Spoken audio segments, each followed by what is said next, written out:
Bonjour à toutes et à tous, bienvenue dans Au Quotidien, au sommaire de votre journal d'information locale de ce mardi 24 mars.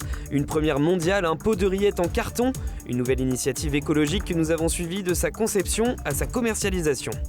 Les infirmières azalées ne sont plus payées, en cause un conflit entre la gouvernance de l'association et l'assurance maladie. À quoi servent ces professionnels? Illustration à Saint-James. Et puis on voyage, Pascal Coconnier s'apprête à rallier Istanbul depuis Sablé-sur-Sarthe à vélo. Rencontre dans cette édition. Dans sa charcuterie à Changer, Michael Douard ne cache pas sa fierté.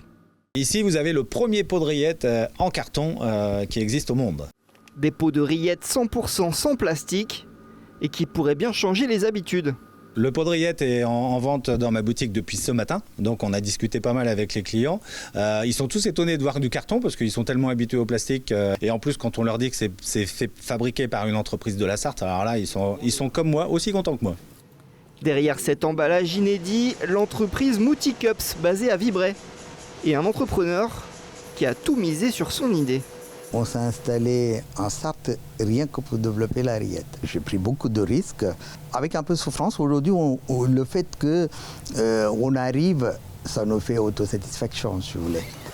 Une satisfaction d'autant plus forte qu'au départ, remplacer le plastique n'avait rien d'évident. Les rillettes, riches en matières grasses, nécessitent un contenant particulièrement résistant. C'est vraiment un défi technique sur lequel on a mis plus de 2 ans de développement. Cette résistance à la graisse, cette résistance à la température à plus de 85 degrés, la capacité de résister à moins 4 degrés et de pouvoir aussi résister à cette humidité relative qui est dans un frigo. L'invention a été brevetée et l'entreprise se dit en capacité de produire 2 millions de pots de rillettes par mois. On a fait exprès de s'installer en Sarthe. Donc en transport, on a optimisé, et puis vous connaissez où est-ce que les bois de Chanel, quand tout ça arrivera, on est alentour de moins de 20 km. L'innovation pourrait donc gagner du terrain chez les producteurs sartois, avec une promesse, même si le contenant change, les rillettes restent toujours aussi savoureuses.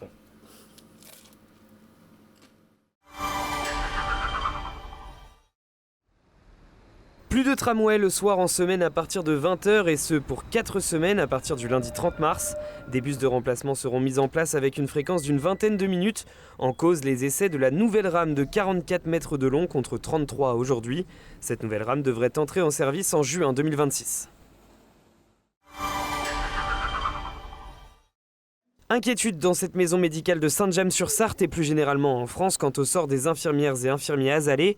Ce que font ces professionnels. Les médecins nous adressent les patients et ensuite on les voit en consultation. Alors ça peut être sur différents protocoles, c'est surtout sur des pathologies chroniques ou sevrage tabac, des choses comme ça. Une association subventionnée par la Caisse nationale d'assurance maladie, 104 millions d'euros en 2024 pour rémunérer les quelques 2000 professionnels à l'échelle nationale.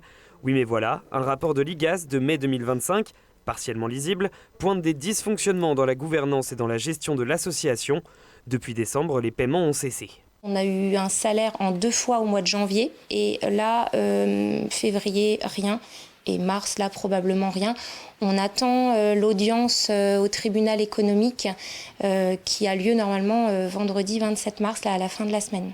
Une audience pour procéder peut-être à un redressement judiciaire de l'association.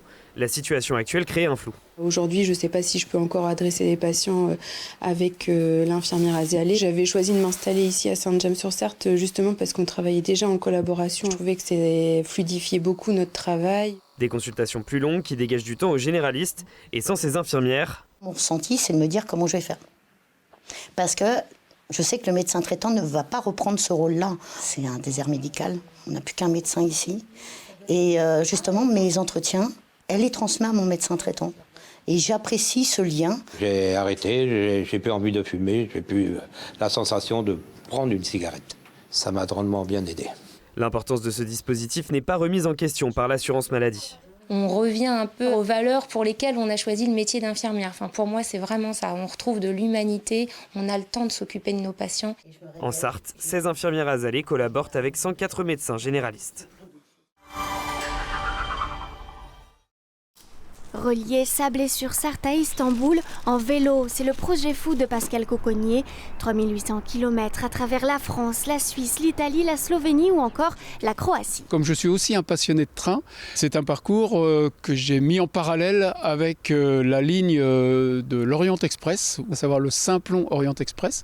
Donc c'est une ligne qui faisait Londres-Paris-Istanbul. Depuis 10 ans, le cycliste enchaîne les voyages en solitaire entre le massif de l'Atlas au Maroc ou des Carpates en Roumanie, sans oublier la Russie en 2016. En arrivant à Saint-Pétersbourg, quand j'ai posé le vélo devant l'Ermitage, j'ai pleuré, je le dis sincèrement, en me disant « Waouh, t'es parti de chez toi, de ton jardin et t'es arrivé à Saint-Pétersbourg ». Donc j'ai très envie de revivre en fait cette forte émotion en arrivant par exemple devant Sainte-Sophie. Ça fait 2 ans que Pascal prépare son projet, 80 km par jour pendant 50 jours avec un équipement tout-terrain de 20 kg en plus du poids de son VTT. On devient cycliste en pédalant et c'est au fil du parcours que je trouve la condition physique. Et ce qui est formidable, c'est que j'ai beau avoir 72 ans, l'organisme s'habitue à ces efforts quotidiens.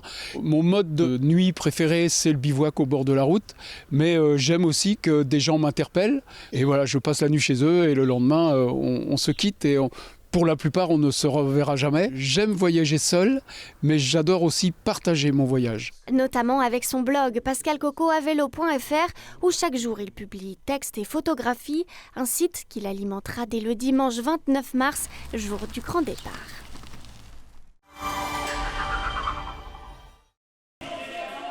Le championnat de France UNSS handball se déroule du 23 au 26 mars au Mans. Les 12 lycées venant de toute la France s'affrontent au gymnase des Bruyères et Jean Rondeau où se déroulera d'ailleurs la finale jeudi midi. Retrouvez un reportage à ce sujet demain soir dans le quotidien.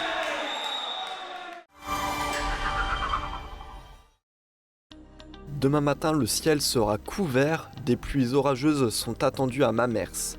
Sablé-sur-Sarthe et Saint-Calais sont concernés par des averses occasionnelles. Les températures fraîches oscilleront entre 8 et 9 degrés.